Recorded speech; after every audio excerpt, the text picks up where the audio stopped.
Este episodio incluye escenas violentas que pueden resultar sensibles para algunas personas.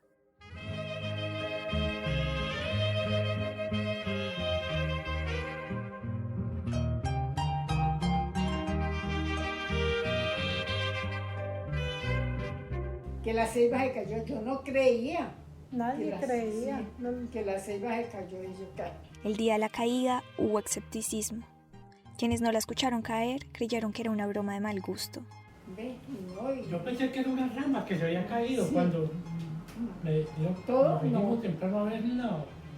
En otros evocó el recuerdo de las ramas caídas que jamás hirieron a nadie. Ni siquiera quienes escucharon el golpe creyeron que pudiera tratarse del árbol. Sí, yo escuché, eso comenzó a sonar, como cuando tú en algo y comienza a partirse los huesos lentamente así, ¡ran! Esta es la voz de Argemiro Castro, vecino de un barrio próximo a La Ceiba. Dije yo, le pusieron algo a algún edificio, me voy a ver, o se cayó la iglesia o algo así. Entonces me salí a la esquina y vi que el palo estaba allá en el suelo. Sonó duro. Yo no me imaginé que era la ceiba. Yo dije que eso es una bomba que habían puesto. Todo sonó duro. Este comentario me llamó la atención, así que quise saber un poco más. No sé si de pronto su merced también vivió esa época en la que se metía la guerrilla. Claro, yo la viví. Para mí hubieron prohibiciones porque yo trabajaba en el campo, hacia la montaña. Y para mí era un problema ir a trabajar allá, y porque eso me salía esa gente, y a indagarlo a uno, a preguntarle, muchas veces a comprometerlo, lleve razones o lleve esto. No, eso era un desastre. Sin proponérmelo, en esta investigación, acabé por encontrar otro tema que se relacionaba con la ceiba: la guerra.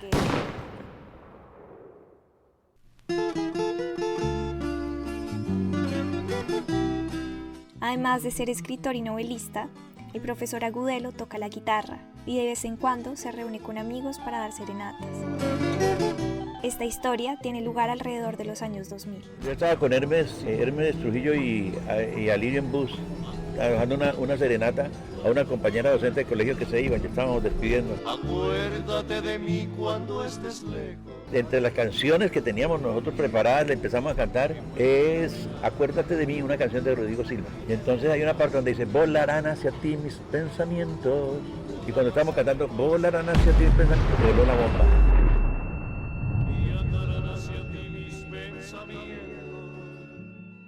Entonces todo el mundo nos metimos debajo de la cama y nos desafitamos todo. Le pusieron una bomba al puente, le alcanzaron a hacer algo, pero no fue más.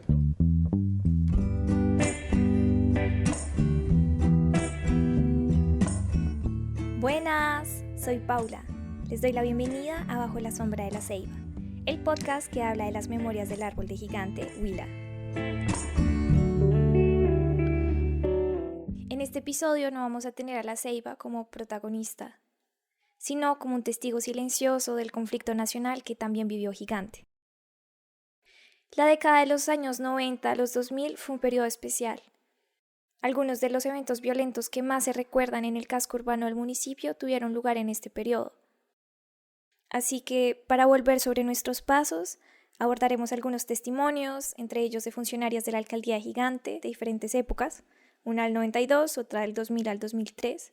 Y bueno, vamos a preguntarnos qué pudo haber cambiado de un periodo a otro, cómo se vivía en Gigante ese clima. Bajo las ramas de la ceiba se desarrollaron pocos, pero impactantes momentos que irrumpieron el día a día, generando miedo e inseguridad en el municipio. Hoy los recordamos.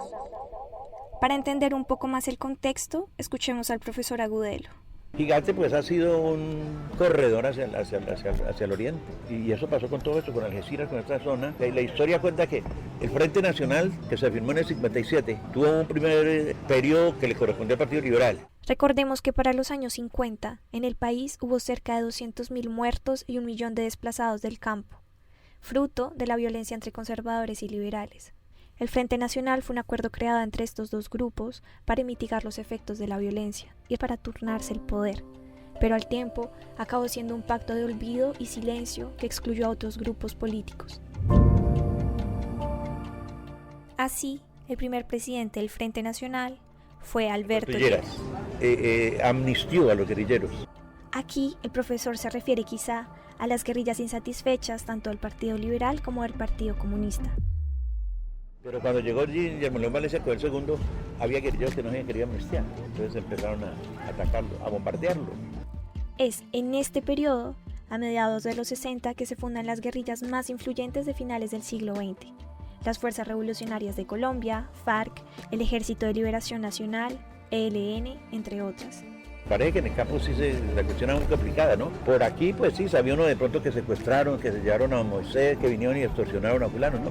Pero así como enfrentamientos no hubo muchos, aquí no sentí mucho. Afortunadamente, pues Gigante no tuvimos 2 o 3 incidentes de esos, ¿no? Acciones grandes, duras. Entre esos eventos, hubo uno que sin duda alguna dejó una huella imborrable en los giganteños. Eso fue el 3 de diciembre. 99, yo vivía aquí. Fue un viernes en la noche. Te cuento, nosotros estábamos en la misa de cabo de año de mi papá. Estábamos celebrando el aniversario de la muerte, no es tanto. La misa a las 7 y arrancó y ya estaba terminando. El momento en que sentimos el primer golpe, el padre ya estaba a repartir la comunión, creo. O sea que faltando un cuarto para las 8 más o menos. Y empezó, eso era por la madera. Bombas, cerrar las puertas de la iglesia, cerrarlo, porque ¿qué? Esa noche, quienes asistieron a la misa pasaron largas horas de angustia en la sacristía, hasta que en la madrugada intervino el Estado. La columna móvil Teófilo Forero de las FARC tenía 4 objetivos. 3 entidades financieras que estaban sobre el parque y por lo tanto frente a la Ceiba y el puesto de policía.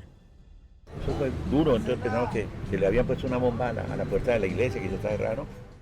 La idea era orar las cajas fuertes, por eso utilizaron cilindros bomba, algunos que cayeron en las casas de particulares.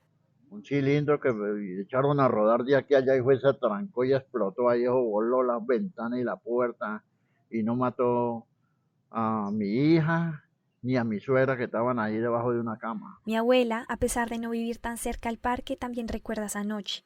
La balacera tan berraca que se oía de la mañana y ya que nos orinábamos y no habíamos entrado a cenilla ni nada y Paula que se orinaba y yo que me orinaba y Paula, mami, ¿estás asustada? Y yo no. Pero yo temblaba porque yo le tenía que ir allá, que no, para no asustarla a ella, que ella está embarazada. Y empieza a sonar ese teléfono allá. Todo el mundo llamando de Cali cuando se dieron cuenta por las noticias que Gigante estaba siendo atacado. Que cómo estábamos, yo bien. De Yairo y a los tiros, hijo de puta, que ustedes están cerca. No, estamos lejitos, pero por acá abajo también anda esa guerrilla. Y eso fue tenaz. Pero entonces ya me tocó desenchular el teléfono porque no se podía contestar. Entonces que un señor, o ese señor que vivía ahí al pie de la policía, en toda la esquina de la policía, ahí volteando cuando va a salir para Gigante, se paró a contestar el teléfono también que lo estaban llamando y le tiraron una bomba, una granada y le arrancaron la cabeza. El saldo de pérdidas de esa noche no se pudo medir en dinero. Murieron 3 personas. Doña América Giao, don Ricardo Valenzuela y Paulo Medina, un joven periodista. Además, los militares frustraron el intento de robo.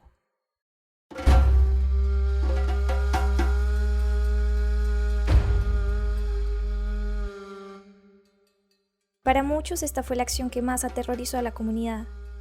Desgraciadamente, no fue la única, ni la que menos víctimas dejó.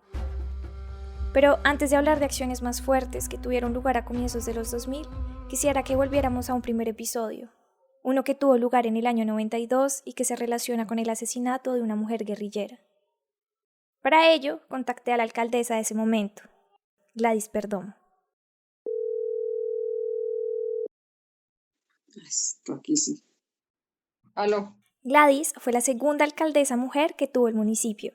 Yo llegué a la política porque me tocó, porque pues el candidato, como todo el mundo sabe, pues el candidato era mi esposo, que faltando unos días para las elecciones falleció en un accidente allá en Gigante. Entonces el pueblo pidió que yo recogiera las banderas de él para que siguiera la campaña, porque creo que eran como 20 días lo que faltaban, porque él murió el 14 de febrero del 92 y las elecciones eran el 8 de marzo del 92. Entonces, pues sencillamente me tocó salir de la casa a administrar un municipio. Lo primero que le pregunté fue cómo recordaba el ambiente político de esa época. En el 92 en Gigante, la verdad, yo salía tranquilamente, nosotros salíamos tranquilamente en Gigante. Si había guerrilla o no había guerrilla, yo, por ejemplo, nunca la vi. En campaña nunca vi guerrilla por ningún lado. En su periodo de gobierno, que fue de 1992 a 1994, hubo un evento que muchas personas recuerdan todavía hoy en Gigante. Sí me inauguraron eso fue en ese mismo año, como en julio, me inauguraron, que fue cuando hubo lo de la guerrillera que mataron ahí en la esquina de la alcaldía. Para quien no conozca Gigante, la alcaldía, igual que otras instituciones como la iglesia y bancos, se sitúan en el parque principal, en cuyo centro está la Ceiba. Pero bueno, hablemos del suceso en sí. Bueno, según lo que me comentó el comandante de la policía, es que de esa época venía un carro lleno de gente, un jeep, pasó por Ovo, de Ovo llamaron a Gigante y le dijeron que venía un carro lleno de guerrilla, ¿sí? Entonces ellos creo que salieron a la vía principal, les hicieron el pare, el jeep no paró, sino que fue reverso. Cuando el carro echó reverso, creo que la policía ahí fue que empezó a disparar. Lo que ellos me cuentan es que las personas que iban allí no conocían el terreno, porque unos cogían hacia la policía, hacia donde estaba la estación de la policía, y los otros bajaron hacia la calle, creo que esa es la calle Cuarta, ¿sí? De la alcaldía para abajo. Allí en la esquina, entonces creo que esa vez cogieron un guerrillero, ahí cogieron uno, y a una señora quedó muerta ahí en toda la esquina de la alcaldía. Al día siguiente, entonces, ¿qué me llaman a mí del comando? Pues la verdad, yo pues me acaba de posesionar, era la única alcaldesa del departamento, pues me llamó el gobernador, el secretario de gobierno en esa época, y me llamó el comandante de la policía del departamento, donde me decía, no vaya a salir, quédese resguardada con los niños ahí, en la casa. Al día siguiente, yo salí temprano y vi mucha gente, y entonces me dijeron que había una guerrillera muerta en la esquina, ahí en toda la calle. Y sí, efectivamente estaba una guerrillera, dijeron que era. Entonces cogí y le dije yo a la policía, y no, era como la Sijín, no sé qué es lo que estaba allí. Yo me identifiqué y le dije, inmediatamente creo que estaba el secretario de gobierno mío ahí, no me acuerdo, le dije yo, ahora que le hagan el levantamiento, me hacen el favor, me le dan un ataúd y la llevan a enterrar allá, la llevan al cementerio. La verdad, yo me fui hacia la alcaldía y me tuve que ir para Neiva y hasta ahí fue el cuento.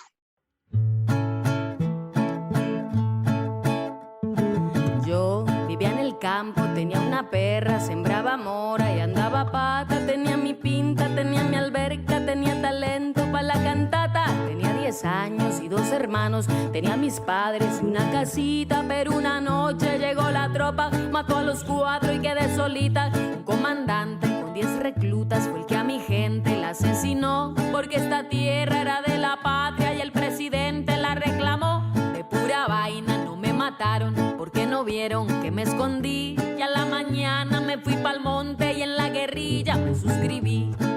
Yo me volví guerrillera, fue a la madrugada, cuando quedé a la deriva y me fui para el monte, porque el que solo a sembrar y a regar aprendiera, cuando la guerra lo agarra donde más va y se esconde.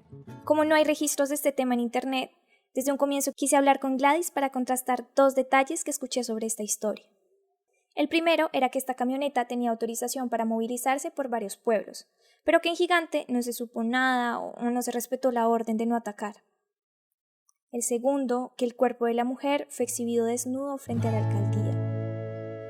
No, yo no me acuerdo de esa parte. Y no sé si era que había pasado, que habían dado la orden que pasara. De eso no sé nada, Paulita, porque la verdad, pues eso fue a medianoche. Y entonces lo único que yo sé fue de esa parte, que ella estaba muerta allí. Yo no la vi, yo no le vi la cara, yo no me acuerdo de ella. digamos que de eso no sé nada más.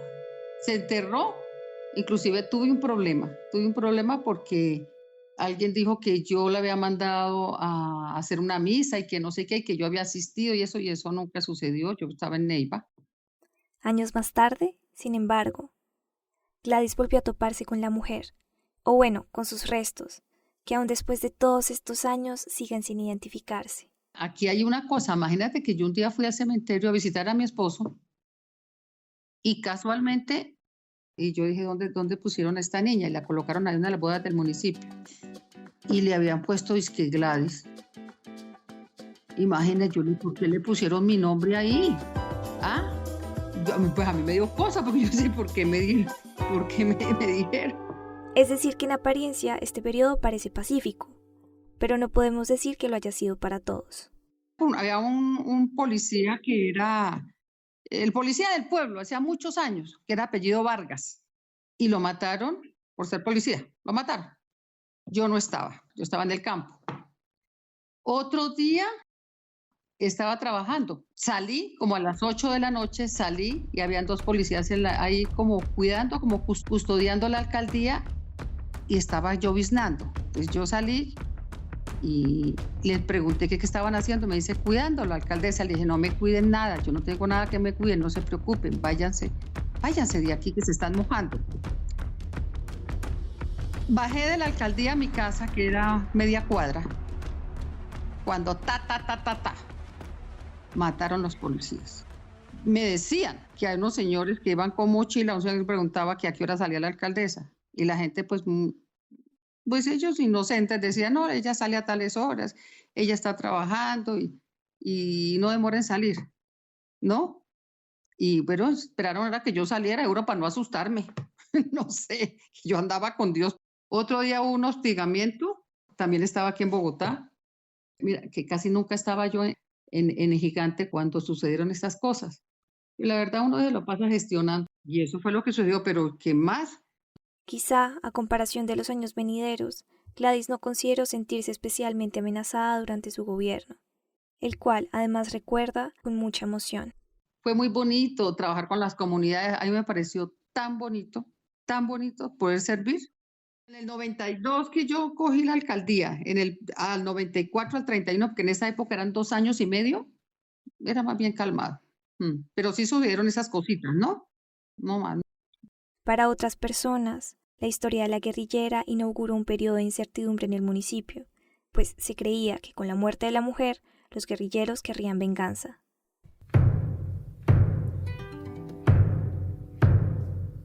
¿Quién dijo que todo está perdido?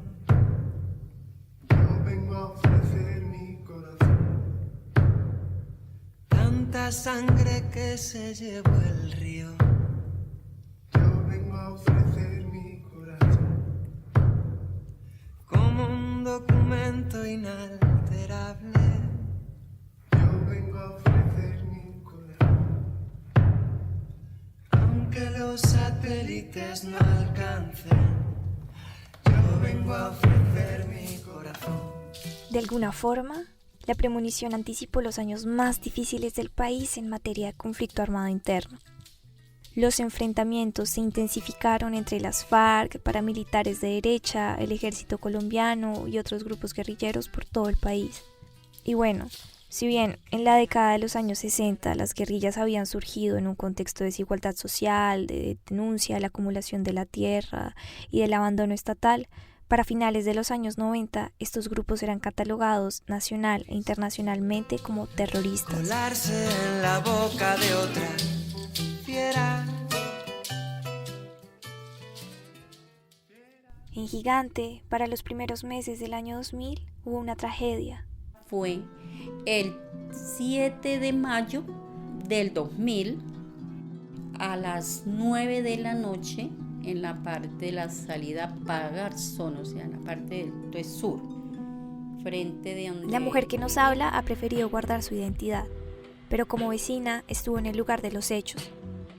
Esa noche, como a las 9 de la noche, que yo ya me iba a acostar, cuando se sintió fue un estruendo, pero duro.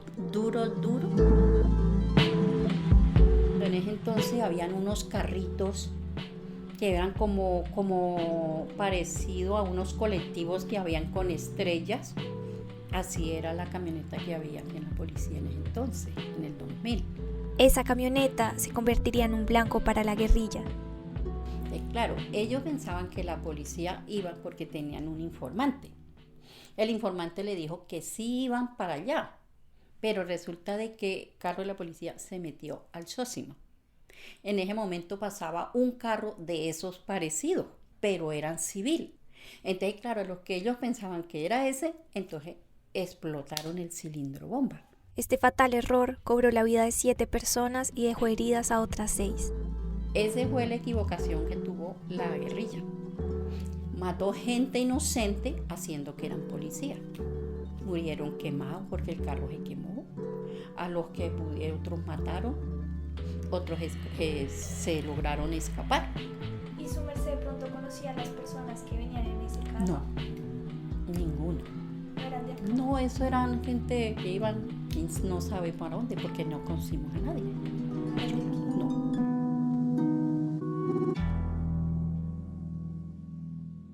En 1998, el presidente Andrés Pastrana adelantó un proceso de paz con las FARC, pero el 20 de febrero del 2002, por una acción de las FARC en el Huila, se suspendieron los diálogos. He tomado la determinación de no continuar con el proceso de paz con las FARC. Este grupo guerrillero, con sus acciones y con su actitud, se ha encargado de cerrarle la puerta a la solución política. Era un plan cuidadosamente detallado. El Frente Teófilo Forero desvió una aeronave con 30 personas, entre las que estaba el senador Jorge Eduardo Hechem, y la hizo aterrizar en la vía que conecta Gigante y Obo con el fin de secuestrarlo. Ese mismo día, el presidente Pastrana decretó el fin de la zona de distensión y la ruptura de los diálogos. En la noche, Gigante también vivió las consecuencias de esta decisión. Y me recuerdo que ese viernes estábamos viendo la novela con mi papá, mi mamá y yo, cuando un estruendo horroroso se sintió y mi papá salió corriendo, se metió detrás de la lavadora, a mí me temblaban las piernas, cogí el móvil, la linterna la tenía, el radio y nos fuimos para el patio. Después pasó el helicóptero, empezaba a disparar y ya. Quien nos habla ahora es Clara Manrique. Ella había dejado Gigante a finales de los años 80, cuando aparentemente las cosas eran tranquilas. Ahora había regresado para trabajar como tesorera de la alcaldía de Libardo Peña. Entonces, ¿tú estuviste de qué periodo a qué periodo aquí? Desde el 2000 hasta el 2003. Sí, un periodo difícil en Colombia. Horrible. Nos tocó vivir una época muy incómoda, muy maluca. Hoy en día, Clara vive en el extranjero, pero vuelve a menudo a Gigante para visitar a su familia.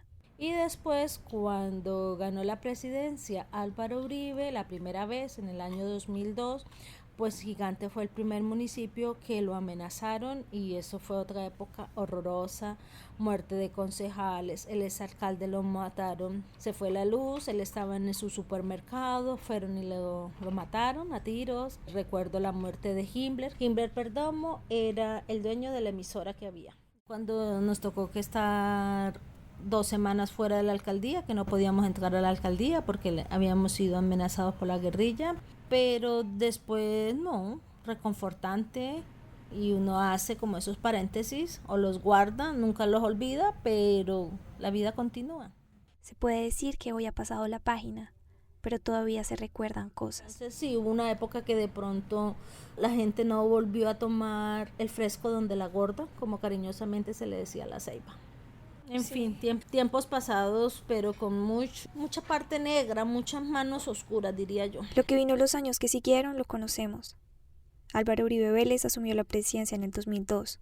Durante su mandato se implementó la política conocida como Seguridad Democrática, que buscaba combatir a los grupos armados ilegales y reducir los índices de violencia.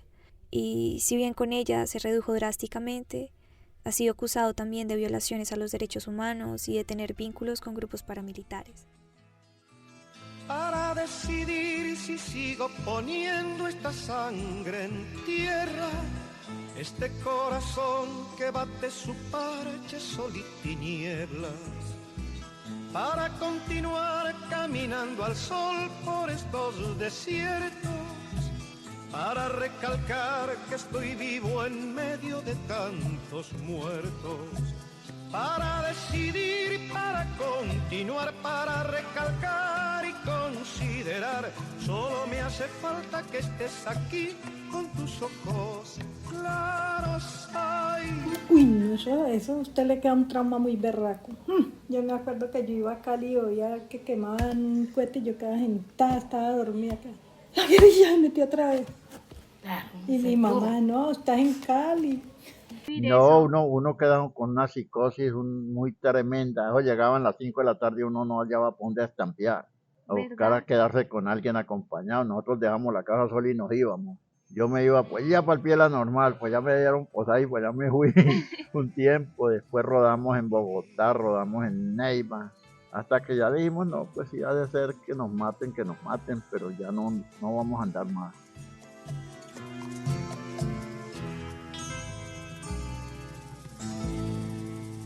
En este episodio hemos hablado sobre el conflicto en Gigante inspirados por el estrépito que evocó la ceiba al caer. Para ello, hemos pasado por algunos eventos puntuales que vivió la comunidad en Gigante entre 1992 y el 2002. En los años que antecedieron la desmovilización del Frente Teófilo Forero, hubo también algunos otros eventos que por tiempo no pudimos tratar. Lo que sí quisiéramos destacar son las huellas de lo vivido. Quizá no fueron muchas, pero fueron. Y las heridas que dejaron en las personas son difíciles de olvidar.